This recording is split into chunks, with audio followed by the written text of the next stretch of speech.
देखिए, मोदी, जिनपिंग और पुतिन की मुलाकात से ट्रंप को क्यों हुई बेचैनी? इसका रीजन ये है कि दुनिया में अगर वर्तमान की स्थिति पर नजर डालें तो भारत और चीन दो ऐसे देश हैं जो कि सबसे ज्यादा पॉपुलेशन वाली कंट्रीज हैं।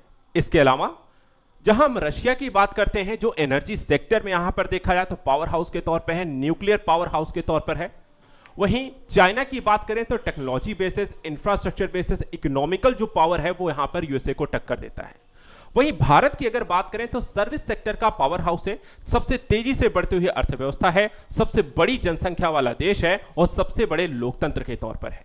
यानी इन तीनों के गठजोड़ से अगर किसी एक को यहां पर समस्या हो सकती है तो इस समय अपने आप को विश्व का मुखिया कहने वाले अमेरिका को इसलिए भी एक समस्या हो सकती है क्योंकि अमेरिका इस समय पुतिन को दबाने के लिए भारत को भी, जो कि उसका एक समय देखा जाए तो अमेरिका भारत के संबंध बहुत अच्छे बन चुके थे, उसको भी खुद से दूर कर चुका है।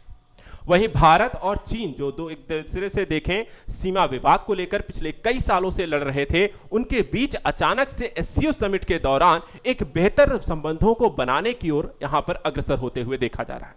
और जब ये तीनों ही यहां पर आपस में मिलकर खड़े हो जाएंगे तो इनकी जो पावर है वो वर्ल्ड लेवल पर कोई भी मैच नहीं कर सकता है। इसको डिटेल से आपको समझाते हैं, इस पूरे मुद्दे का एनालिसिस मैं आपको करता हूं और इसको एक एक करके यहां पर देखते चलेंगे। कहानी की शुरुआत कहां से होती है? कहानी की शुरुआत ट्रंप करते हैं। ट्रंप अमेरिका और जो है जब अमेरिका के कहते हैं राष्ट्रपति बनकर आते हैं तो सभी देशों पर टैरिफ लगाना शुरू करते हैं और भारत और चीन को भी वो टारगेट करते हैं। शुरुआत वो चाइना से करते हैं और चाइना पर टैरिफ लगाते लगाते वो 145% तक चले जाते हैं। कहते हैं हम 200% तक टैरिफ लगा देंगे, लेकिन फिर मामला शांत होता है। चाइना रेयर अर्थ मटेरियल को यहां पे सप्लाई करना बंद कर देता है। चाइना को, अमेरिका को थोड़ी सी अकल आती है और 30% के टैरिफ के साथ यहां पर वो फिलहाल यहां पर शांत हो गए हैं चाइना के साथ।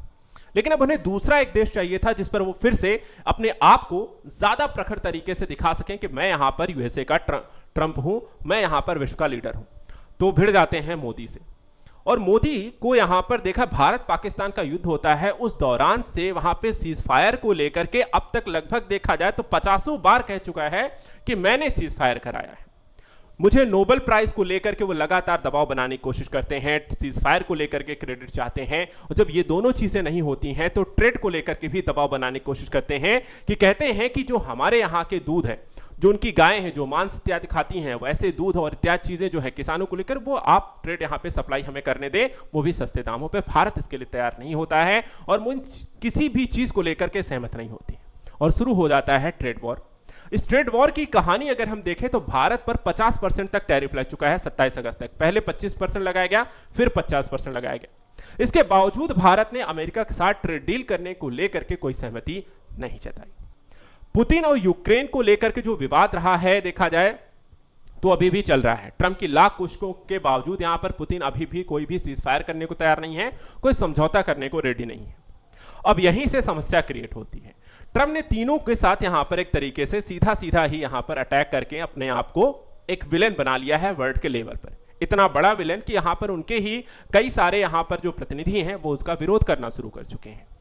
अब इसी बीच देखा जाए तो एक समिट होती है जो वर्ल्ड लेवल की जियोपॉलिटिक्स को पूरी तरीके से चेंज करने वाली है और वो है एससीओ समिट। इस एससीओ समिट में आपको मैं जो मैप दिखाने जा रहा हूं, इस मैप को बहुत ध्यान से सुनिए, देखिएगा, क्योंकि इस मैप की जो कहानी है ना वो पूरी जियोपॉलिटिक्स को चेंज करने की क्षमता रखती है। कैसे, उसको समझिएगा। देखिए यहां पे हो क्या रहा है, ये आपका जो वर्ल्ड पॉलिटिक्स के लेवल पे अगर हम चीजें जो जानकारी यहां पर हमारे पास है, अब भारत को देखते हैं, ठीक है, जो हिंद महासागर की एक स्थिति पे है। चाइना को देखते हैं जो कि प्रशांत महासागर से लेकर के हिंद महासागर की एक कनेक्टिविटी को बनाता है, और रशिया को देखते हैं जो कि यहां पे आर्कटिक क्षेत्र से लेकर के यूरोप तक कनेक्ट करने का काम करता है। रशिया के पास जैसे मैंने कहा कि इस समय क्रूड ऑयल, एनएनजी, गैस इत्यादि को लेकर के वहां पे ऊर्जा के दृष्टिकोण से देखें तो एक सबसे बड़ी पावर हाउस के तौर पे है।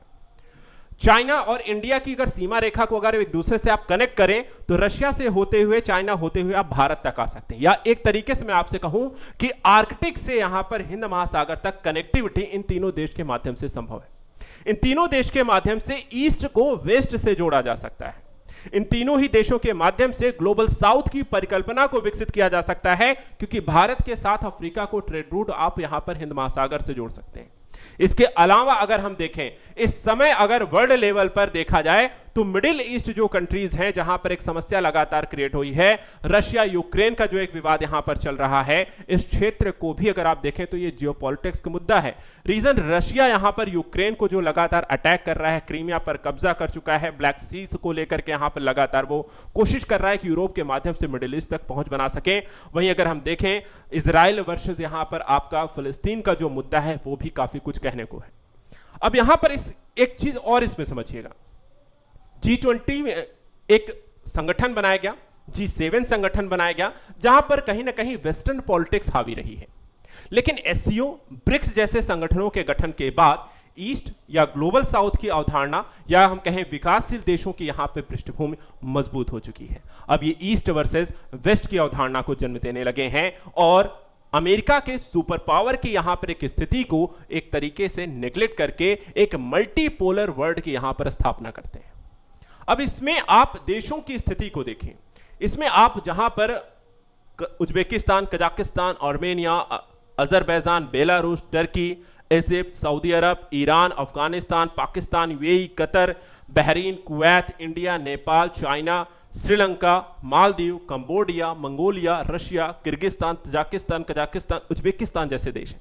यानी कि आपका एशिया पूरी तरीके से इस ग्रुप में यहां पर अब तक शामिल हो चुका है और इसी के कारण जो सबसे बड़ी समस्या क्रिएट होगी इन फ्यूचर वो है ईस्ट वर्सेस वेस्ट की, या एससीओ वर्सेस G7 की, या नाटो वर्सेस ब्रिक्स की, या अमेरिका या वेस्टर्न या यूरोप वर्सेस यहां पर आपको देखा जाए चाइना, इंडिया और रशिया की। समस्या इसलिए भी बड़ी है क्योंकि यहां पर जो ग्लोबल पावर है वो अब तेजी से चेंज हो रहा है, जिसके लिए अमेरिका ही यहां पर सबसे बड़ा जिम्मेदार है।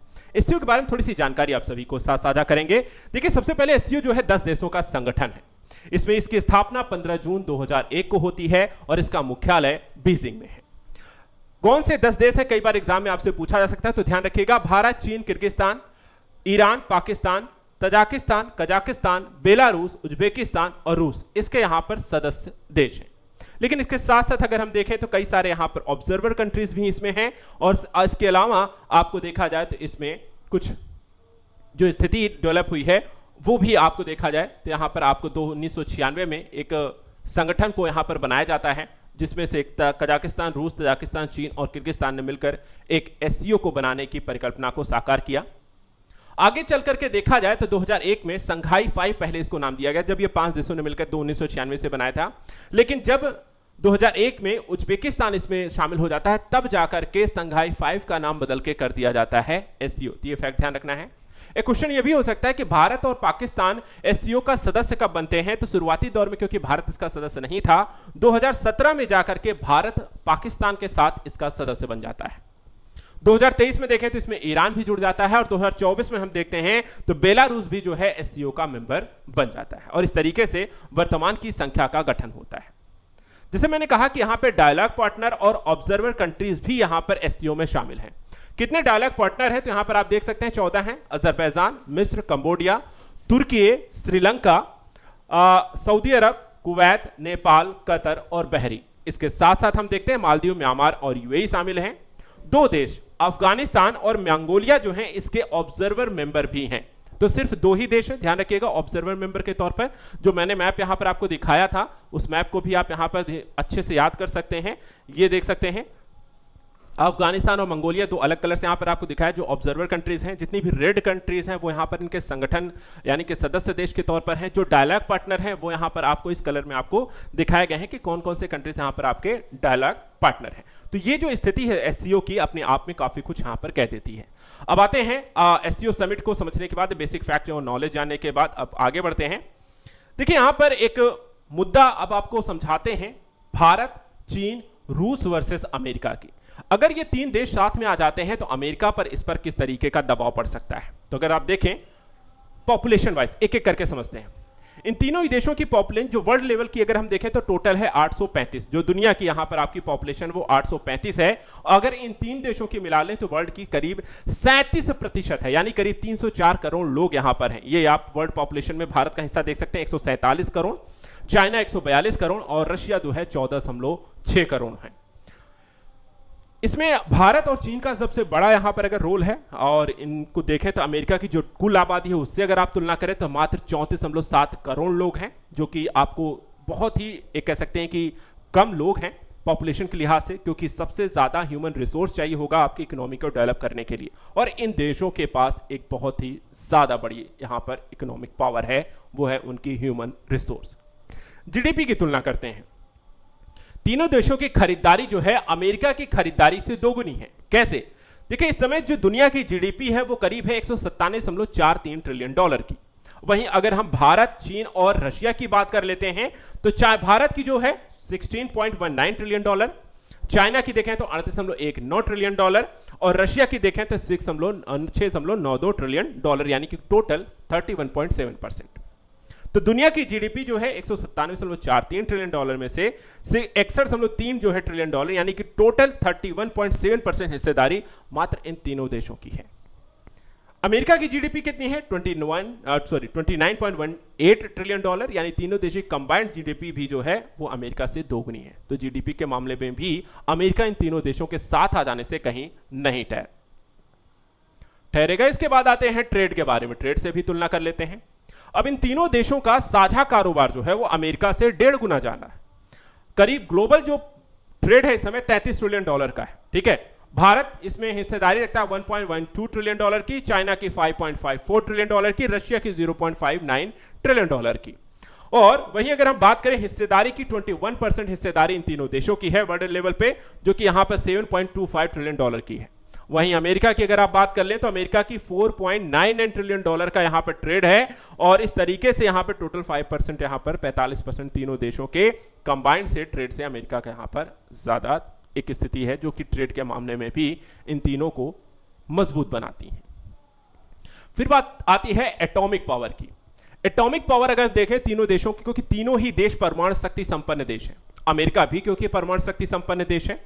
वर्ल्ड लेवल पर अगर हम बात करें कितने परमाणु हैं तो 12,402 परमाणु हैं, ठीक है। अब 12,402 परमाणु में से इन तीन देशों के पास 6,352 परमाणु हैं, जिसमें से भारत के पास अगर हम देखें तो 172, चाइना के पास 600 और रशिया के पास 5,580 हैं। टोटल देखा 51% जो आपका एटॉमिक पावर है वो इन तीन देशों के पास है। वहीं अमेरिका की बात करें तो 5,225 है, और इस तरीके से दोनों ही स्थितियों में अगर बात करें तो कितने ज्यादा हैं तो करीब 1127 परमाणु इन तीनों देशों के अमेरिका के वर्सेस ज्यादा हैं। इसके अलावा सेना की बात कर लेते हैं। भारत, रूस और चीन की सेना नाटो से करीब 17 लाख ज्यादा सैनिक इन तीनों ही देशों के पास हैं, क्योंकि अगर हम देखें भारत के पास 14.5, चीन के पास 20 और रशिया के पास 13.2 लाख सैनिक हैं।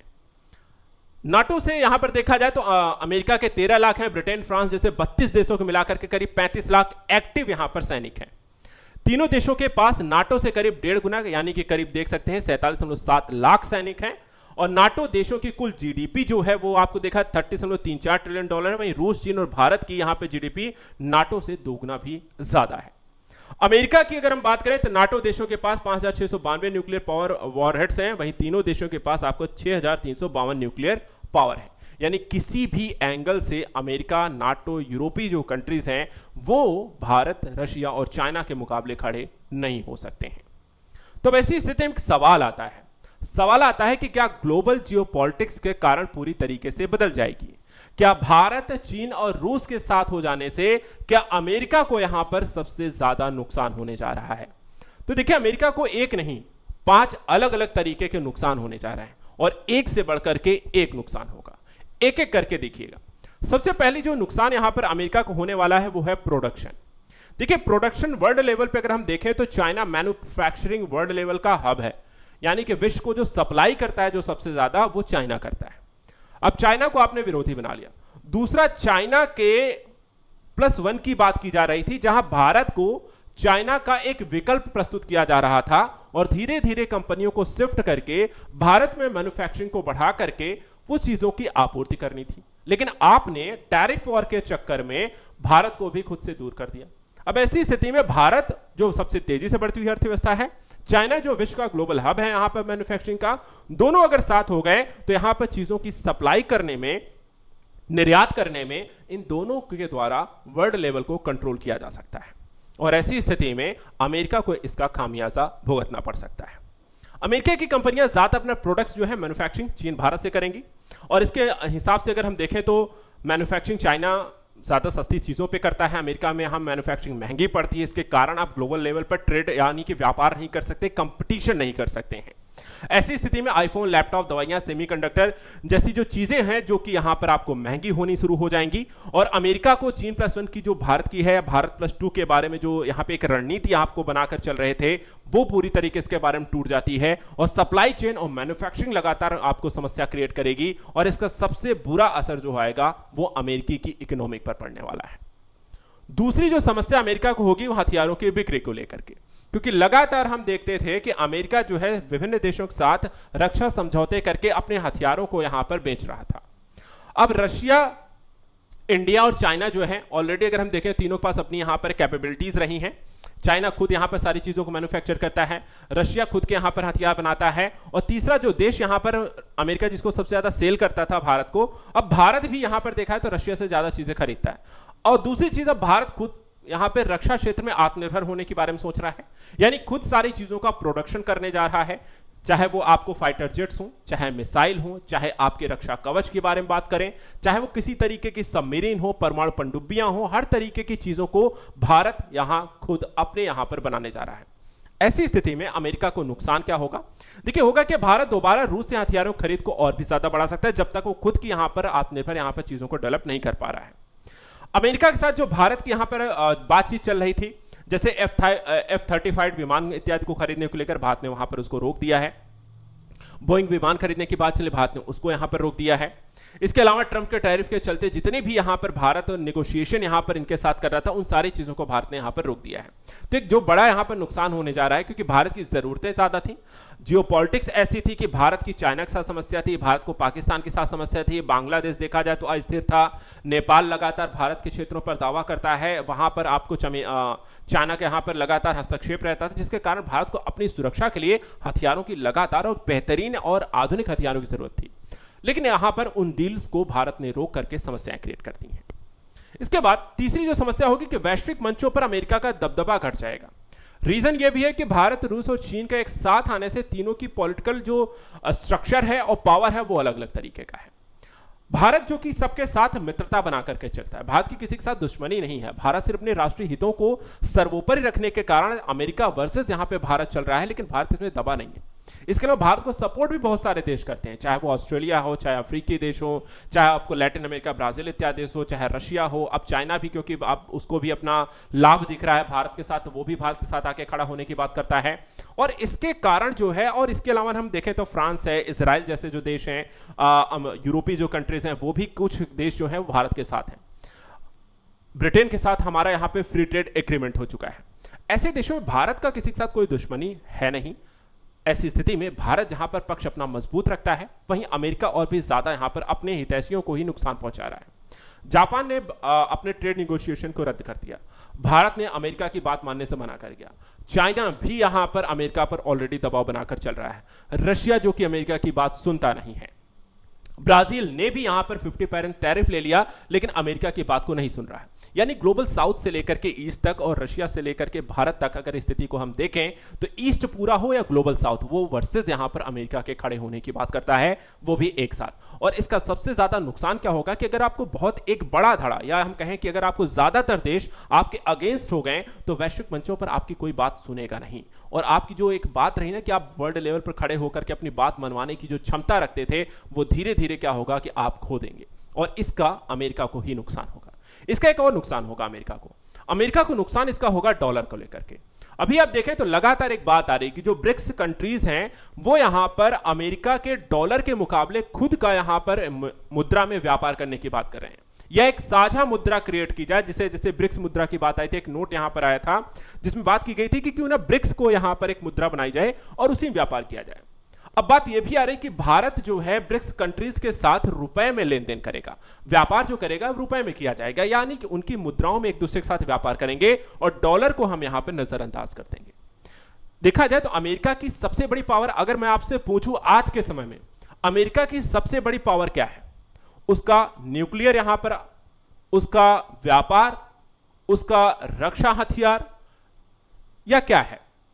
तो देखिए ध्यान रखिए, अमेरिका सुपर पावर बना है अपनी करेंसी की वजह से, यानी कि डॉलर की वजह से। कैसे?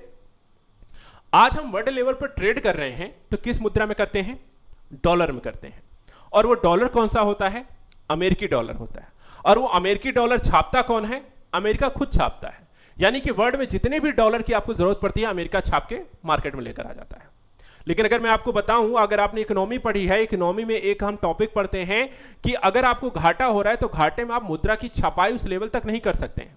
क्योंकि अगर आप सोचिए कि घाटे को पूरा करने, बजट के घाटे को पूरा करने के लिए आपने मुद्रा भारत ने छाप दी, तो भारत के रुपया जो है वो अमूल्यन के दौर में चला जाएगा और इससे भारत का यहां पर नुकसान हो जाएगा। लेकिन अमेरिका को नहीं होता है। क्यों? क्योंकि वो डॉलर सिर्फ अमेरिका यूज नहीं करता है, वो डॉलर वर्ल्ड लेवल पर सब यूज करते हैं। और इसके कारण अमेरिका लगातार अपने आप को प्रभावी बना के रखता है। वो देखता है कि हम सैंक्शन लगा देंगे, हम आपके साथ व्यापार नहीं करेंगे, हम आपको डॉलर की सप्लाई नहीं करेंगे। व्यापार नहीं होगा, डॉलर अगर आपके पास नहीं होगा तो आप किसी के साथ कोई भी सामान खरीद नहीं सकते, क्योंकि सबके सब डॉलर लेते हैं। और ऐसी स्थिति में यहां पर क्या होगा, अगर डॉलर को ही बाईपास कर दिया गया तो अमेरिका की जो सबसे बड़ी जो पावर है, जो सैंक्शन लगाया करता है, जो टैरिफ लगा करके यहां पर खेल खेला करता है, वो डॉलर के दम पे करता है। जब डॉलर लेन देन और व्यापार बाजार से बाहर हो जाएगा तो अमेरिका की सारी जो पावर है ना, वो एक झटके में यहां पर खत्म हो जाएगी। और इसके कारण क्या होगा कि अमेरिका का जो डॉलर का दबदबा वर्ल्ड लेवल पर है, उसके व्यापार पर है, जो सैंक्शन है, जो टैरिफ लगाने की जो बात यहां पर धमकाता रहता है, वो यहां पर एक मल्टीपोलर वर्ल्ड में अपने आप को साइड में पाएगा। और ब्रिक्स कंट्रीज की शुरुआत कर सकते हैं, एससीओ मेंबर्स मिलकर इस चीज की शुरुआत कर सकते हैं। और अगर ऐसा होता है तो यह भी एक अमेरिका के लिए बहुत बड़ा नुकसान होगा। और सबसे लास्ट में जो नुकसान होगा, उसकी जियोपॉलिटिक्स पावर का नुकसान, यानी कि इंडो पैसिफिक इलाके में जो लगातार अमेरिका अपने आप को स्थापित करने की कोशिश कर रहा था। इस रीजन को आप देखिए, इंडो पैसिफिक यानी कि हिंद महासागर से लेकर के प्रशांत महासागर तक, इस क्षेत्र में लगातार वो चीन को घेरने की कोशिश करता रहा है। लेकिन अब अगर हम देखें तो जापान, जो कि उसका हितैषी था, वो उसके अगेंस्ट है। भारत, जो कि यहां पे क्वाड का मेंबर था, वो यहां पर उसके अगेंस्ट खत्म होगा। अगर क्वाड के दो देश, जापान और भारत, यहां पर अमेरिका के साथ नहीं है, चाइना के इसके साथ आकर के खड़ा हो जाता है, तो हिंद महासागर की जियोपॉलिटिक्स में अमेरिका की एंट्री लगभग नामुमकिन हो जाएगी। और ऐसी स्थिति में हिंद प्रशांत का क्षेत्र जो होगा वो इन फ्यूचर भारत, चीन और रशिया के यहां पर क्षेत्र में कब्जे में होगा, जो अमेरिका की पॉलिटिक्स के लिए यहां पर सबसे बड़े नुकसान के तौर पर स्ट्रैटेजिक बेसिस देखा जाएगा। अगर लास्ट में मैं कंक्लूज करूं कि आखिर इस पूरे संदर्भ को कैसे देखा जाएगा, देखिए भारतीय प्रधानमंत्री की चीन यात्रा भारत के हितों को ध्यान में रखकर एक जरूरी पहलुओं पर की गई थी, जहां भारत को अपनी एनर्जी भी चाहिए, लेकिन भारत को व्यापार करने के लिए आपको बहुत बड़ा मार्केट भी चाहिए। और वो मार्केट जो है रशिया और चाइना हो सकते हैं, क्योंकि इनके साथ हमारा व्यापार बहुत सीमित है, हमारा निर्यात बहुत सीमित है। और इस दृष्टिकोण से अगर हम यहां पर इन फ्यूचर, अचानक से कुछ नहीं होगा, लेकिन हां इन फ्यूचर अगर हम बात करें, अपने आप को किसी एक देश पर निर्भर होने के बजाय सबक लेते हुए, आत्मनिर्भर बनते हुए अपने आप को यहां पर मार्केट डेवलप किए जाएं, जहां आप अपने प्रोडक्ट को सेल कर सकते हैं, वो भारत की आत्मनिर्भर के लिए सबसे ज्यादा जरूरी है। भारत की एक चीज और भी यहां पर ध्यान रखना चाहिए, एक सबक यहां पे जरूर लेना चाहिए कि कोई किसी का दोस्त नहीं होता है, सबको अपने हितों को यहां पर देखना होता है। और ऐसी स्थिति में कभी चाइना तो कभी अमेरिका के पाले में जाना भारत के हितों के लिए सही नहीं है। भारत को अपने आप को एक आत्मनिर्भर देश के तौर पर डेवलप करना होगा, और साथ ही साथ यहां पर एक से ज्यादा ऑप्शन या विकल्प हमेशा क्रिएट करके रखने होंगे, ताकि इन फ्यूचर कभी ऐसी स्थिति क्रिएट हो तो भारत की इकोनॉमी पर और उनके लोगों को किसी तरीके के दबाव का सामना ना करना पड़े। तो आज का यहां पर देखा जाए एक्सप्लेनर का टॉपिक यहीं तक, और इन फ्यूचर यहां पर ऐसे ही इंपॉर्टेंट टॉपिक्स को लेकर के हम लगातार इसको डिस्कस करते रहेंगे।